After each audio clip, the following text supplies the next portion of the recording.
the Alfa Romeo F1 Team Stake C43. It's fantastic to have you with us, wherever you are in the world. If you're watching at home via the live stream, welcome. And as you can tell, we have a live audience here in the studio in Zurich. And most of that noise is being made by the 60 members of the team's fan club. Make yourselves known again.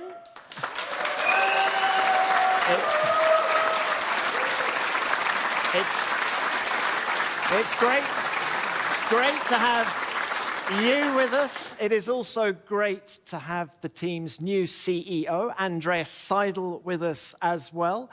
Welcome, Andreas. We also have the team's partners, and we have some very special guests as well, including Marcel Hoops, six-time Paralympic champion. His wheelchair has some Sauber technology in it. Very warm welcome to you, Marcel, and to Boogie, the creator of our art car. Now, many people have thought of our art car as the winter livery. Well, we're soon going to see the summer livery, the brand new C43. But before we do that, and before we meet the drivers, I'd like to welcome two members of the management here at the Alfa Romeo F1 Team Stake. First of all, I'd like to welcome Managing Director of the Sauber Group and F1 Team Representative, Alessandro Aluni-Bravi, and Technical Director, Jan Monchot. Gentlemen.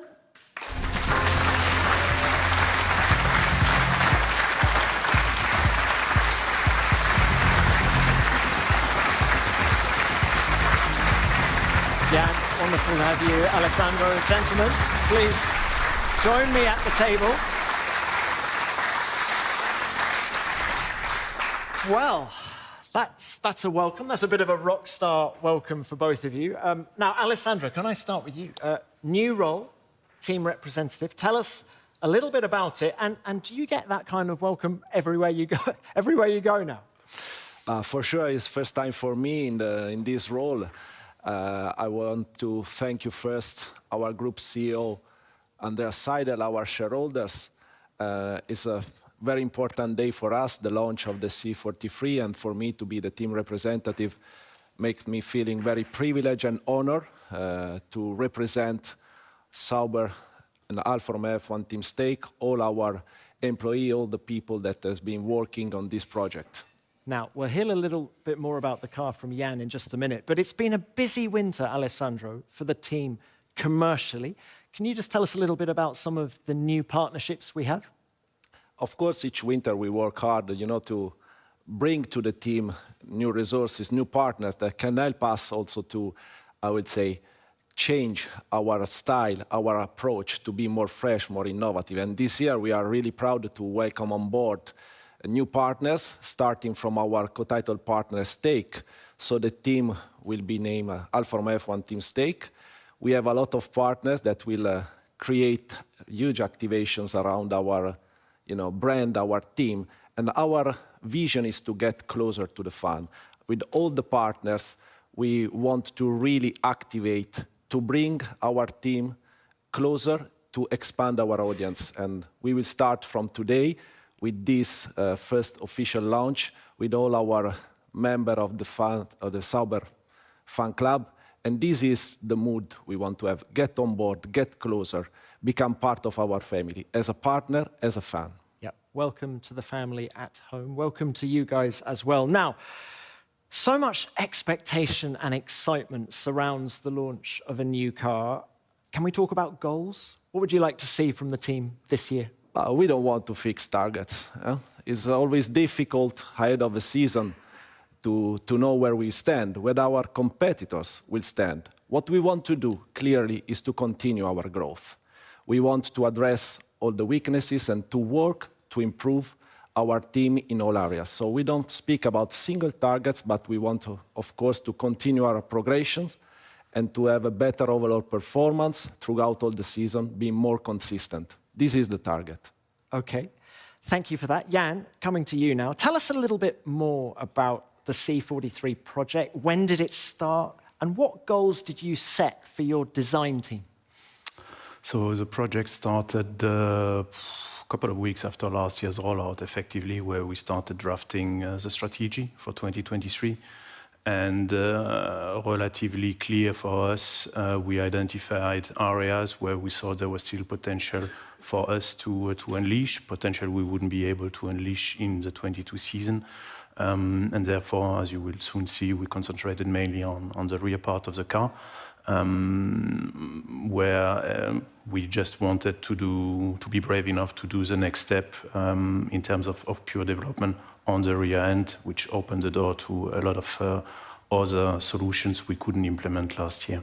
And then throughout the course of the season, it also became relatively clear that we had reliability issues, which then became order one.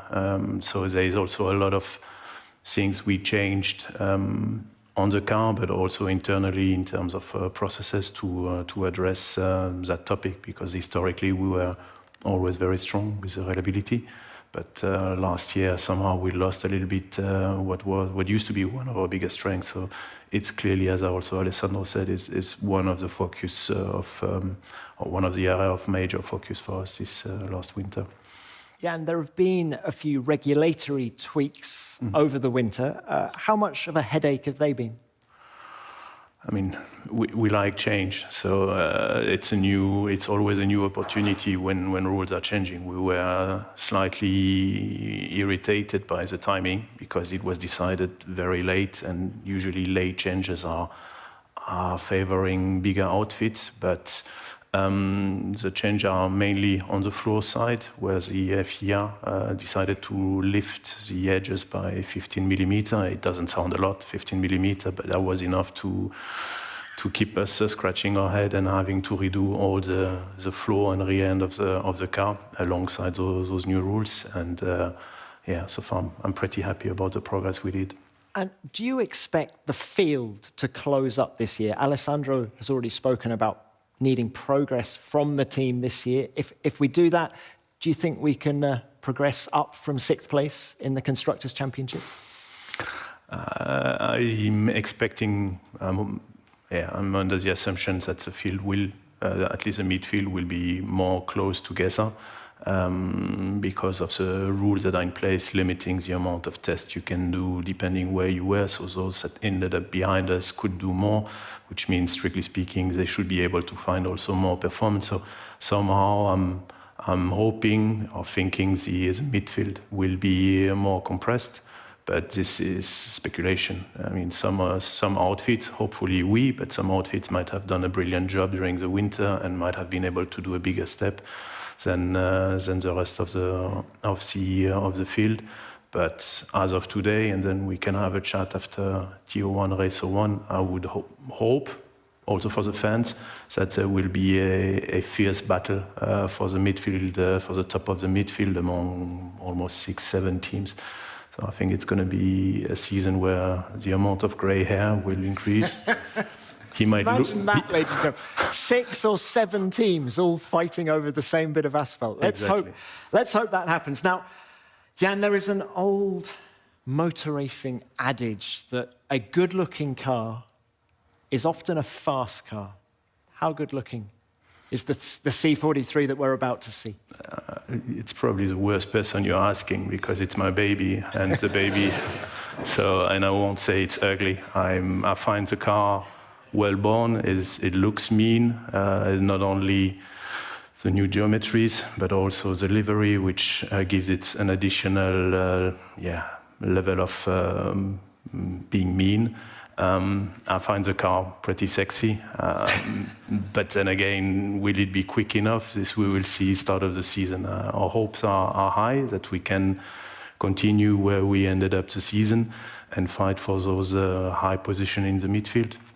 But we need to be a bit patient. First, we have homework to do during the winter test to also prepare the first race. So we go step by step. This end of this week, we go to Barcelona. Then we'll go to Bahrain to do testing. And we have, my team and me, we have a lot of boxes to tick. And then the week after, we will go racing and we will see. Well, busy times ahead. I think the wait is over. Ladies and gentlemen, let's find out just how beautiful the C43 is. And for this bit of the launch, I'm going to hand over to Lawrence Barretto. Lawrence, over to you. Thank you very much, Tom. Well, I'm here in the events area of Sauber Motorsport, and I'm joined by Valtteri and Joe for the unveiling of the 2023 Alfa Romeo Formula One Team Stakes C43. Guys, we're going to pull the covers off very, very shortly, but before we do that, I've got a few questions. Firstly, have you seen the car yet? Not real life, but I saw some graphics. Looks pretty special, but yeah, in general, it's a different color compared to last year, but I really liked it. And what about you, Valtteri? Yeah, same for me. I haven't seen it in real life, so actually really curious how it looks. Now, as drivers, what is the most important thing that you want to see out of a new car?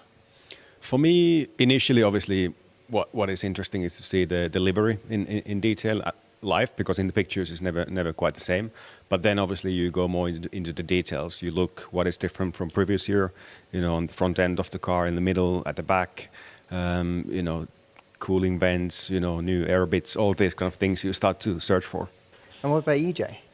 Yeah, exactly. I mean, pretty similar. You know, normally the car livery is the last thing we get to see before we actually to have it. But before that, we have plenty of sim work going on also to see the difference on the changes compared to the previous car. So it's always very exciting to see bringing new parts, new stuff, new upgrades, see how it goes on track. But yeah, livery, you always want to look racy. And that's, I guess, the first box ticked. So yeah, let's see how it is today. Great stuff. Well, I'm not going to make you guys, all the rest of the world, wait any longer. Let me just grab that microphone off you. And if you want to take your positions at the front of the car.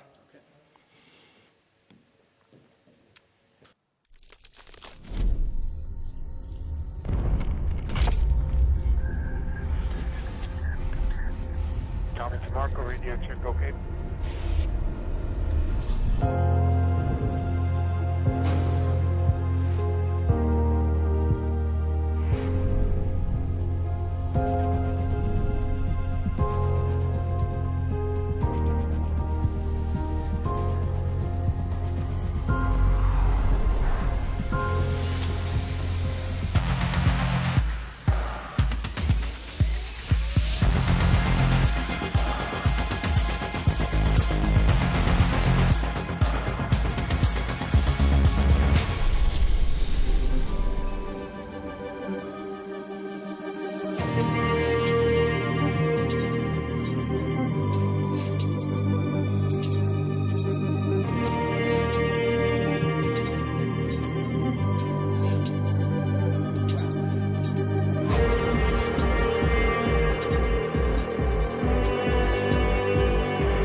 This livery is something else. Well, you guys, I'll leave you to inspect this car. It's going to be your office for the next 23 races.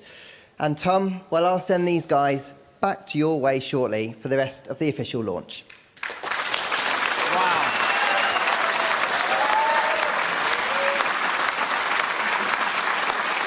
Wow.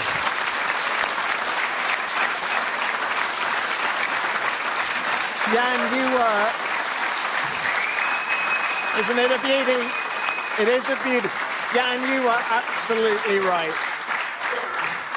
That car is beautiful. It's sexy. I'm running out of adjectives, but it really is something else.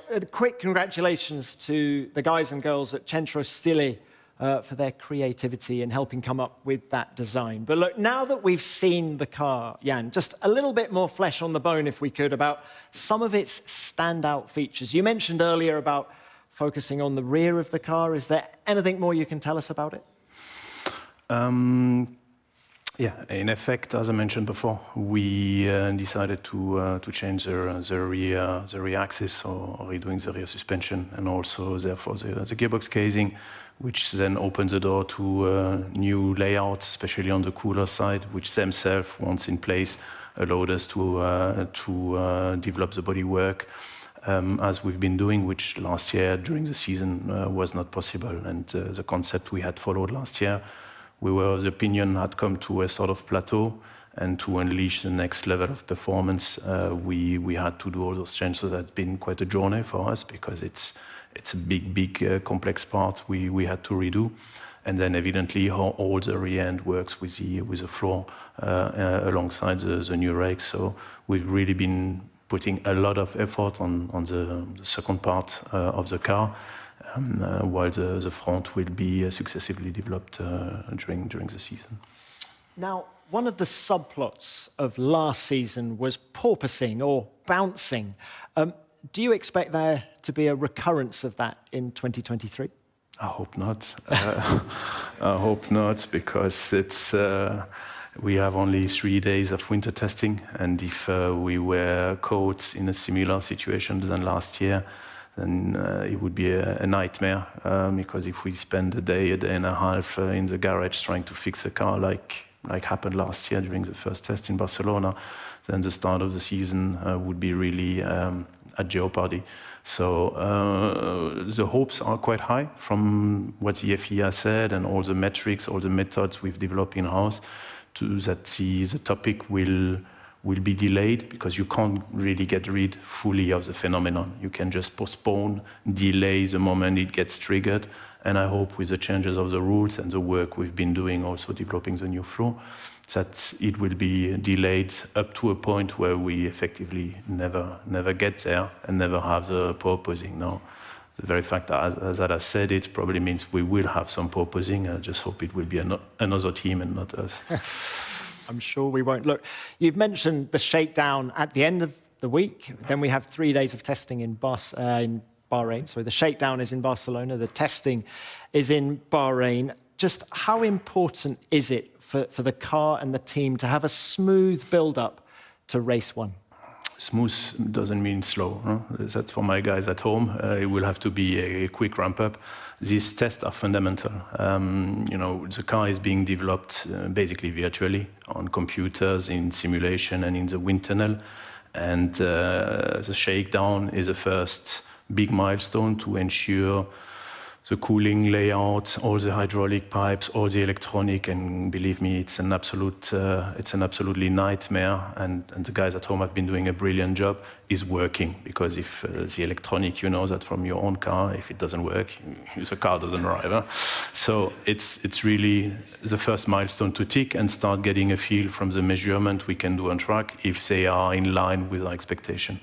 And then when we go to Bahrain a couple of days later, it will be better for Santan, because the weather will be definitely better than in Barcelona. And it's about really getting an understanding of the tires, the new tires, because Pirelli is bringing new tires, and preparing the season. So a mix of short runs to prepare, simulate qualifications, but also long runs to effectively get an understanding how these new tires will behave on longer stints. And hopefully having absolutely zero problems of reliability, so that as soon the light turns green, we are out and we are in when it turns red again, because we need to put mileage. We need to really be maximizing the mileage, because mileage is the best way to ensure you have the reliability. Well, lots of hard work, lots of laps ahead. So, ladies and gentlemen, we have seen the new C43. We've heard about some of the technical aspects of it. There's 3 people we've yet to meet, and I think now is the time to meet the people who are going to be driving this C43. Let's meet our heroes.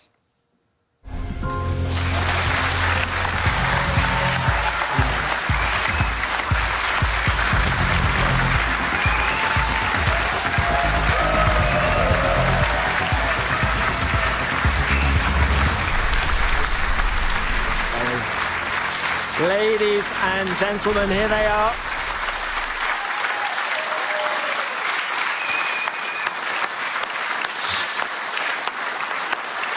Our heroes indeed. So, they need very little introduction from me, but the man in the middle is clearly Valtteri Bottas, 10-time Grand Prix winner. On the right, as you look, we have Zhou Guanyu. And who can remember Zhou's amazing debut in Bahrain just over a year ago? And closest to me, Théo Pourchaire, our reserve driver and vice champion in Formula 2 last year. Guys, it's great to have you with us. Can I ask you to come to the table? Come and join us. Let's have a chat. So, can I just say, guys, that's very Formula One of you to have got here so quickly from the factory. Now, Valtteri, it's good to see that you're still looking like an Aussie rules footballer. Thank you. You've still got the haircut going on, the tash. It looks like you've had a good break. Definitely, yeah, had a good break, which is important because now as we start getting to the season, then we go pretty much full gas until the end of the year. So like a mental reset and physical reset is important. So I'm full of energy and keen to go. Well, you've been in Formula One for a decade now. Just how excited do you get at the launch of a new car? You always do. I get this question quite a lot, like, do you still get excited, you know? But you always do, because in the end we're racers and we're really fortunate people to be able to get to drive this kind of machinery, which has been engineered for God knows how many days. So many hours have gone into it that it's a real privilege to, first of all, see the car and then especially drive it, you know. Yeah, and there's a question. How many hours have gone into the C43? If you ask my wife, too many. And if you ask myself, probably not enough. Yeah, we don't count, you know, it's our passion, and we're living our passion. And therefore, when you do something with your heart and with your passion, you don't really necessarily count the hours. It's a concept that most of us don't fully adhere to. So we've been working a lot. And that's what matters. We really, I think, and that's the most important one, the team has been giving its best. And that's always very important, to not be then, once a car is rolling out, like, oh, if I had been, oh, no, I want no regrets. So, and that's how the team works, and I'm very happy about the final product. And Valtteri, year 2 for you with Alfa Romeo. What can you achieve? I mean, last year was a very solid start. What about 2023 for you? What are your goals? We need to achieve more. It's simple as that. You know, we always need to aim for better, aim for higher. The whole team and myself included, we always need to keep improving. That's what drives us. So expecting, like Alessandro mentioned, better consistency, more points, better results. But how to get there, that's the tricky bit. And that comes from all the details and working really, really hard together as a team. Thank you, Valtteri. Joe, we'll come to you now. You've been back in Shanghai over the winter. Just how important was it for you to get home and recharge? Yeah, I mean, obviously that period we tried to switch fully off because from my side, of course, with the 2 years having been back home, seeing family and friends, so that was a very nice time spending there over the holidays. And I really felt like more ready than ever, because it was firstly great to catch up with all the people back home in China. And then coming back here, I feel like I was able to training harder, put in more effort in, because I feel like I had a nice winter break, and now it's time to work. So yeah, it was a lovely time over the last 2 months. Now, like Valtteri, it's year 2 at the team for you, but it's also year 2 in Formula One for you. Just how different is your approach coming into your sophomore year? Yeah, I mean, all I can say what was very clear was that right now, like last year, I was super nervous and very intense. Now I feel a bit more understanding with the team, with Formula One cars. So arriving, let's say, into the first test in Barcelona and then Bahrain test, I'll be feeling a bit more comfortable and a bit more knowing what's coming. And from my side, spending the first year, my rookie season with Alfa Romeo, was being extremely honored. And we achieved many highs and also some downs together. But let's say overall, I'm very satisfied with what we've done. And we need to just keep working hard, making a further step up. And I'm sure together we can, make it work. Well, more points in Bahrain, hey? Yeah, for sure. I mean, I think at least let's score and finish where we started up last year and get some more. Now, the car is going to be shaken down in Barcelona at the end of the week. I think a lot of people in the room with us want to know who's driving the car first, and how do you decide who gets behind the wheel first? Is it rock, paper, scissors? How do you decide? No, I mean, it's the team has their own decisions about where to put the drivers in, and we normally split half days. We do half each, and we don't have the final confirmation yet, but at least we get drive equally time. But normally, it's nice to have both drivers doing both days, so you never know the weather condition changes or with the car. So yeah, we always do that also for all the testing, so keep it quite equal. But yeah. Joey, some good news. We had a look earlier, didn't we, Valtteri? The weather in Barcelona is good for the end of the week. But look, Theo, coming to you now. You're the team's reserve driver. Now, you're going to be racing in Formula 2 again this year. So you have got a busy season ahead. Yeah, for sure. Very busy season ahead. But I'm very happy, to have this opportunity to be a reserve driver for Formula 1 team. For me, it's an amazing opportunity to grow as a driver, as a person. It's compared to Formula 2, it's a much, much bigger world, much more difficult. But, I'm learning so much. And this year as well, third season in F2, I'm going to give my best for sure. And let's try to win it.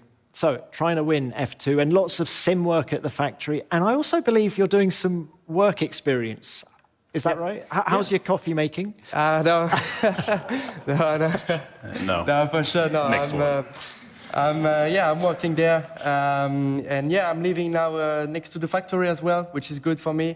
Living in Switzerland, far from my family. It's sometimes a bit difficult, but it's a great experience, and I'm ready for it. I'm ready to make a sacrifice, to achieve my dreams. So it's good.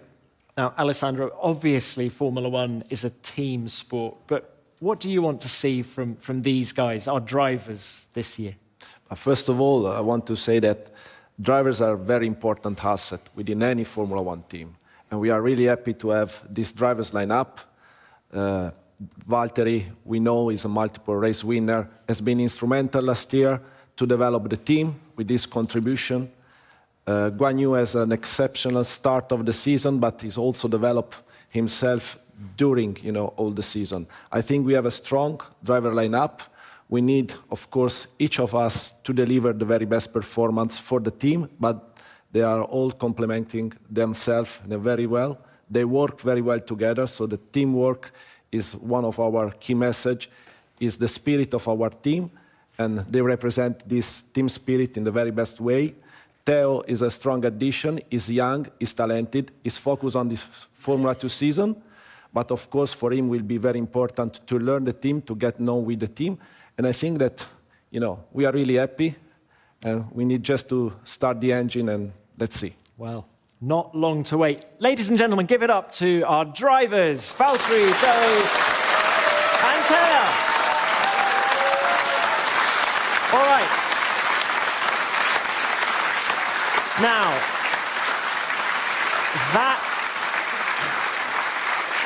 okay, well done. All right, that is enough questions from me. And we're now going to have some questions from the media who are assembled in the room with us.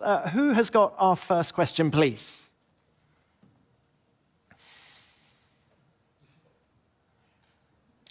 Yeah. At the back, sir. Just wait, we'll get a microphone to you. Hi, this is a question for Valtteri. Apart from racing, how many miles you put on your bike? It was actually a good off season for that. I spent most of my break in Australia, a bit of time in New Zealand, so obviously it is summertime there. So kilometers, I think in December I had just shy of 2,000, but it was mainly on gravel and stuff, so not so easy kilometers. But it was good time for that. So, Valtteri, they say fitness is cumulative. So are you the fittest you've ever been in your life? I think always as a driver, every year you learn something more about yourself. You learn what works to be fit in the car, but at the same time you learn about yourself what is sometimes good for de-stressing, like what kind of activities and etc. So fitness-wise, from all the numbers, I'm at my peak, at least on the bike. But as the season gets closer, I've started to do more specific training for driving in the gym, etc. So yeah, from fitness side, I think I'm sorted. So. Joey, are you good on the bike? Tell us a little bit about your training program over the winter. Yeah, definitely not as good as him on the bike. As many of you might know, bike is probably not my favorite hobby to train at. Yeah, but you did go to Australia. The weather's good down there. Yeah, there's more indoor bike than outdoor like Valtteri, but yeah, I does quite a bit more running instead of biking. And yeah, overall, let's say the last few months, of course, it's been enjoying my holidays, and then since mid-January, has been back training to be ready for the season ahead. There's a lot of obviously endurance training for the coming season, the busiest year ever, 23 races, and followed by neck training, of course, because remembering myself coming from February series to Formula One, neck was definitely the first pain I felt when I was driving day after day. So that part, I think we're sorted after the whole year last year, but still have to keep it ready. Okay, thank you guys. Do we have any more questions here in the room? In which case, we're going to join the media virtually. We have media joining us from all around the world. Who has our first question, please? We have, I think, Ed Straw. Are you with us, Ed? Yes, I'm here. A question for Jan, please. Can you explain in a bit more detail the main areas of change for the car this year compared to last year, particularly the reasoning for going in the direction you have with the rear of the car? Are you confident these changes will improve the rear stability in the faster corners, given that was a problem the driver struggled with a bit last year? Oh, that's a lot of questions. We've been just seeing also the evolution of those new the cars, the new regs last years, and had to acknowledge that there were a better solution how to manage the flow to the diffuser, so the flow going to the rear tires. But because of the decision we had made on an architectural point of view, we were stuck in a corner. So we effectively have been doing the changes. You will, I'm sure, by looking at the pictures, you will notice on the rear axis, as I explained earlier, which then allowed us to have a different cooler arrangement. And this then opened the door to quite a change for us in terms of bodywork and how we handle the hot air coming from the radiators compared to last year's car. So it's not a revolution. Similar solution were on the grid already last year, but it's something we couldn't implement without a major change of the architecture, and it's also what we've been doing there. We also think, and from what we've seen, see some of the weaknesses we had on an aero point of view, which was effectively, in a very simplistic way, high-speed performance has been also significantly improving, thanks to also the new potential we unleashed with this new bodywork and this new way of working the floor between the rear tires. So I hope that answers more or less all the question. And reliability, the car hasn't run yet, so the reliability is perfect, and I just assume it will stay as this. We've spent a lot of effort and working hours to improve our processes internally, mainly on the cooler side, where we had a weakness last year, at least in the first part of the season. And touch wood, I don't have any here, but I'm fairly confident we have left these issues behind us. Jan, given the changes to the tyres, to the floor, etc., are you expecting lap times to be faster than last year? I'm not going to tell you that, no. I mean, the rule change, I think order of magnitude came, let's call it half a second lap time loss, which I would assume is more or less plus minus a tenth, the same everywhere. And I have no doubt that most of the teams will have recovered those losses. Then it's a matter of how much more have you been able to put onto the car for the start of the season, but even more importantly for us, how much more you can put during the season, because we started very strong last year, and at some point struggled a bit more to also bring performance to the car. And it's going to be a 23 races season, and if there's one thing we also learned last year is that the season is not over until the last lap in Abu Dhabi, because it's the last lap where we finished P6 with half a second ahead of Vettel. And we had highs, we had downs, but we need to also, as a team, and this I think was very clear from all the reviews we've been doing, that we can't give up. Race 1 will be what it is. Maybe it will be very good. Maybe we'll be a bit disappointed. Yeah, okay, turn the page. There's still 22 races, and I have no doubt that these guys, but also the team at home, the 500 people or so, will be pushing very hard to then recover what needs to be recovered, if it is, or build an advantage if we would be on the higher part of the midfield. All right. Thank you for that. Thanks for your question, Ed. Let's go next to Christian, please. Christian Menat. Thank you. Another question for Jan, please. You said the main focus was at the rear end, but I guess you did also quite a lot of work on the front wing over the winter. Last year, with the budget cap, we saw a lot of development during the season going on the floor, because it's less expensive than to develop the front wing. How much emphasis did you put on the front wing during the winter break? And is it, I think one of the last big upgrades last year was the front wing you brought to the racetrack, and is it a further development of this version? So yes, we developed quite late into the season last year and brought a front wing, which I think was in Suzuka, if I remember well. The front end is more difficult in terms of development in the numerical world and in the wind tunnel. Let's say the return on investment is smaller. It doesn't mean there's no performance. I mean, as long as we are not first on the timing sheet, we have performance to grab everywhere.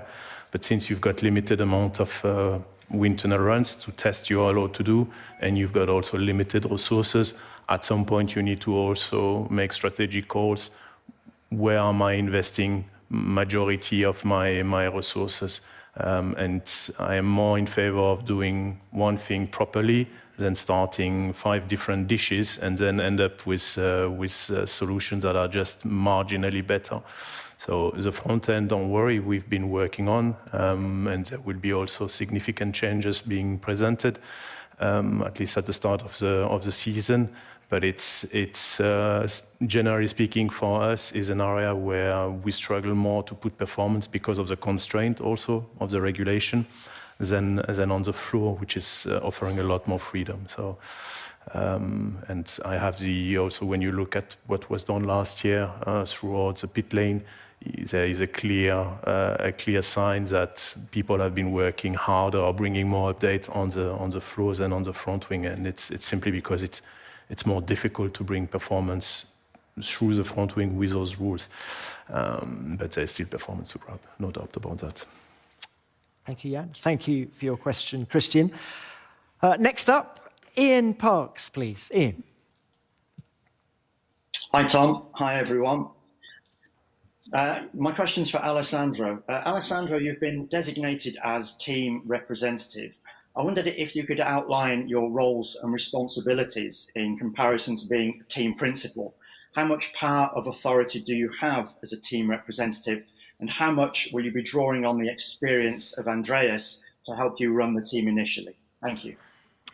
Thank you, Jan, for your question. Of course, what we have decided together with Andreas is to change the organizational structure of the team in order to respond to the complexity of all the tasks that each F1 team is facing now. There is no only one structure, that you can have for a Formula One team. And so we decided to split the functions between the different profiles, on track and off track. I will be the team representative, meaning that I will work, together with Xavi Pujolar, our head of track engineering, together with Beat Zender, the sporting director, but I will have different functions from them. I will represent the team vis-à-vis of the FIA, of the Formula One, and of course with the media, with the sponsor. we will work as a team. You know, I think this is important, and I think that this structure will help, you know, to address the better way all the tasks that we have ahead of us. It's simply a different structure, and I think that all the teams are developing, you know, all their, I would say, models in order to be more efficient. Efficient is the key word. It's not just a matter of, you know, being efficient at the workshop, but we need to be efficient on track. We have internal processes that we have, of course, agreed all together, and I think, you know, this will be the difference, you know. Team principal is a name. What we have this function of a team principal that are split among different profiles. So myself, Bert Zender, that has huge experience with our team, and Chevy Pujonar on the technical side. Great. Alessandro, thank you for that. Let's go to France next. Jean-Michel Denis, please. Jean-Michel. Hello, everyone. A question to Alessandro, please. Alessandro, does the fact that Alfa Romeo is ending its moment in F1 at the end of the season change the dynamic within the team? Bonjour, Jean-Michel. C'est un plaisir de te voir. I'm happy to have this opportunity and speak about Alfa Romeo. Alfa Romeo will be with us for the 6th season and will be a very important season. We start in 2018 with Alfa Romeo. I was personally there, and Alfa Romeo has been instrumental for the growth of the team, not only because we have been able together to attract partners, but also to be credible, to show what is our long vision as a Sauber. So this season is super important. We will do everything, you know, to deliver the very best for Alfa Romeo, for our partners. We are delighted to bring the colors, the red color. This is the Alfa Romeo red color on the car. So it's not the last season. It's a season that will complete this journey together, and we want to finish on a high. Yeah. Well said, Alessandro. Thank you for your question, Jean-Michel. Let's go next to Shandor Mesauros, please. Shandor. Good morning, gentlemen. Hello to Andreas as well. My question is to Valtteri. Valtteri, this is your 2nd season in the team. You know the environment, the people, the engineers. Can you please elaborate a bit on your influence as a driver on the development of the car? Thank you. Thank you for the question. Good morning to you as well. It's definitely been interesting, like I've said multiple times. I think in this team, I feel like my role has been very different to what I've ever had, really, in Formula One. A bit more involvement, a bit more information going through me in a way. And obviously, the work started early last year together. I tried to give all my experience and technical knowledge I could from the past, and then that work continues. You know, throughout the whole last year, always, whether it's an issue with the car balance or whatever, we always feed him back the best we can. And when I'm at the factory, I like to get updates how things are going, and obviously, if I ever have any ideas or questions, then I ask and we speak. So it's really open situation in the team, and I love to know always as much as I can about all the details with the new car. And I think it's fair to say, like, the setup direction we've gone, the development of the car balance throughout the whole last year has been gone into the right direction, and that work continues. And we'll see with this new car. I think hopefully everything is in even better place in those situations, and we keep working hard. Joe, can I bring you in just on this topic? Tell us a little bit about your relationship with Valtteri, how you work together in developing the car. Yeah, is it completely open in terms of telemetry? Exactly. It's been like that since the very beginning of 2022, because let's say my first year joined Alfa Romeo team, I don't know Valtteri too well. So I need to take my time to understanding him, understanding the team as well, together the engineer crew. And it's fair to say that I really enjoyed the first season together, and it's been massive help from inside and out from the team, and also from my teammate, because I think many of you might see the clip on the radio in Sao Paulo that Valtteri was telling me some tips during the race. even though I didn't get that message before I overtook, but it was still, you just really see the team spirit inside and out. And that's really what makes us, try to holding off P6 in the Construct Championship. I think that was very important, and I learned so much of, all these experience people was giving me. And for my rookie season, it just every little details that just can improve my driving ability, driving skills. So yeah, I feel like I'm another step compared to where I was this time last year. So hopefully more to come during the season. Do you share his passion for coffee? I actually did. You do share it? Okay. Yeah, before last season, maybe I had like 2 coffee in the last 4 or 5 years. Now, yeah, mostly every day, and especially in the race weekend. Is it Valtteri's own coffee, though? I tried when we was in the motorhome, and he made some handmade coffee. It's quite delicious, to be honest. And still not at his level of the amount of he drinks, but I have to say, coffee makes me quite well awake and stay focused. Valtteri is a connoisseur. Sorry, Great. just back, nutshell, the question that was asked, I kind of missed I didn't answer it properly. So basically, if the car is quick, I've basically designed it. But if it's not quick, then I had nothing to do with it, so.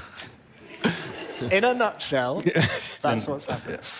Jan, I'm sure you agree. Yeah, absolutely. All right, let's go to our next question, please. Dieter Renken. Thank you, Tom. Hi, guys.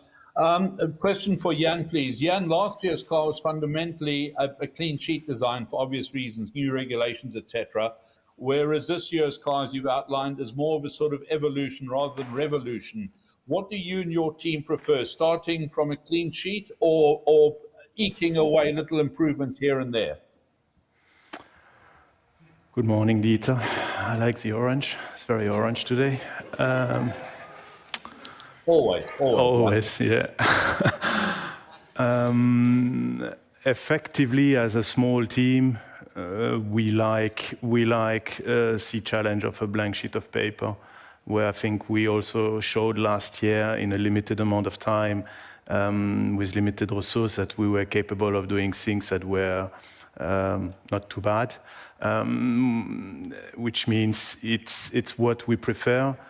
Then for your blood pressure and for the stress level is not the nicest, because there's so much unknowns, and up until you see what your competitors have been doing, you are extremely nervous to potentially having gone the complete wrong way, as it can always happen. And the other drawback of the other alternative, which is just a continuous evolution, it comes also to at some point the experience of the team, the size of the team, the resources you have also play a role, and that's an area where we are a little bit less comfortable than some of the big teams around us. So if I could choose, I would like to be restarting from scratch regularly, but then also financially, and again for my blood pressure and for my few hairs, it's not good neither. So every 3-4 years is okay. Thank you, Jan. Thank you for your question, Dieter. Let's go to Oleg next, please. Oleg Karpov. Hi, my question is to Alessandro. Alessandro, can you elaborate a little bit more about the responsibilities you will have within the team? And in particular, is there anything new you will be doing next this season that you haven't done before? What are you most looking forward to?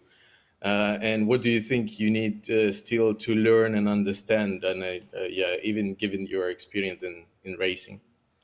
Good morning, Oleg. First of all, you have always to learn. I approach this with humility. It will be a new role for me in addition to my position as a managing director, so very new, I would say. And of course, I don't have the experience, the competence of other, team principal or team representative.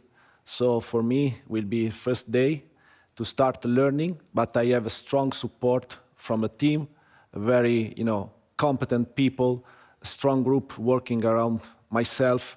I will be, coordinated and guided by our group CEO, Andreas Seidel. We have Beat Zender on track. We have people like Chevy Pujolar that has huge experience. So I will be supporting them as they will be supporting me, and this makes me comfortable, although I know that I will be facing challenges, but as I said, I will be approaching this with humility. What will be new? Of course, as a team representative, I will be at the pit wall, and I will be also taking part in all the activities with the FIA and the Formula One.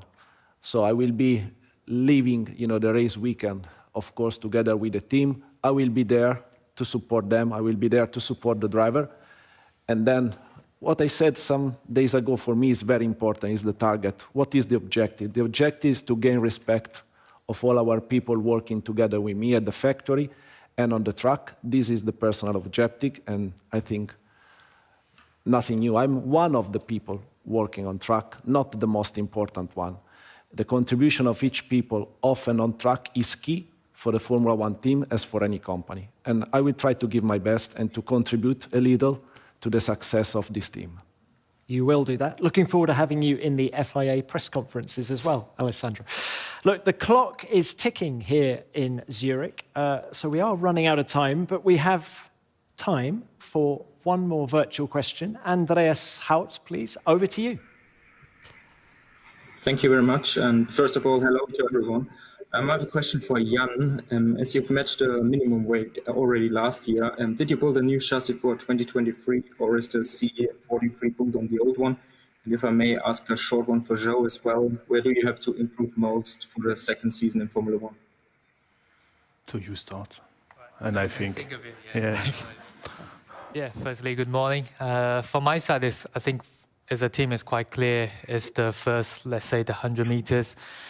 Beginning of the year, I was improving one lap pace to get the confidence to be absolutely pushing on the limit, not making a mistake in quali, and we was able to reach that throughout the season. Let's say summer break was a switching point to improve my quali pace. But then, let's say the start, we are one of the team that couldn't get it most consistent out of it. So I think that's, as a team, we've been working super hard since the last winter. Hopefully, we will be making a further step up and try to be more consistent on my side, because there was a lot more, let's say, new tracks for me to learn over the 22 season. So this season, most of the track I drove there, so all this can really take into consideration, and I feel like this year we can definitely making a further step up. But we are, as a team, very clear with the weakness and also the strong point. Joe, there is still one new track for you this year. We're going to Las Vegas. What do you know of it? Have you had a go on the simulator yet? Not yet. It's very luxury. I think every driver is very exciting to go there. And the quad tire also is the one I never drove before, so 2 tracks, a little bit less task. But yeah, I say the layout, but we've been focusing mainly on Barcelona bar in preparation for sale of a new car before we put it on track. But really looking forward to drive all these new tracks, because it's always exciting. You don't know if you're going to like it a lot or not, but it always gives extra entertainment trying the new things. Just before we come to you, Jan, Valtteri, have you driven the sim of Las Vegas? No, I haven't. I don't think many, well, I hope no team have the scan yet of the track. So I think still waiting for it. But looking forward to it. Looking forward to it, definitely. It's going to be a good show and weekend. Good race and hopefully good track. All right. Jan, sorry. So I have back to to answer you. that question, on the chassis, if we redid the chassis.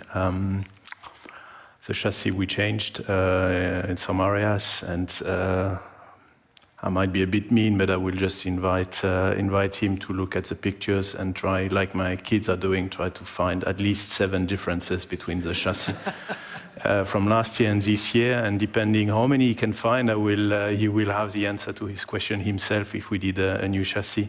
I'm not going to tell you absolutely everything today, so we can regroup in Bahrain if he's there and discuss the topic. All right, Andres, are you up for the task? Find 7 differences. Yes, I am. Excellent. Well, we'll revisit that one in Bahrain. Okay. Well, ladies and gentlemen, that is the end of the official launch. A huge thank you to everybody involved, to my panelists, to Valtteri, to Joe, to Teo, to Jan, to Alessandro, to Lawrence in Hinwil for the official launch, and to you at home, because of course without you, the fans, all of this is meaningless. And a quick note that you can have the C43 in your own homes via the augmented reality experience that the team has brought together with JigSpace. It's available now, so please do that. But that's it from us in Zurich. It's hard to believe that the first race is less than 4 weeks away. We'll see you then. Bye for now.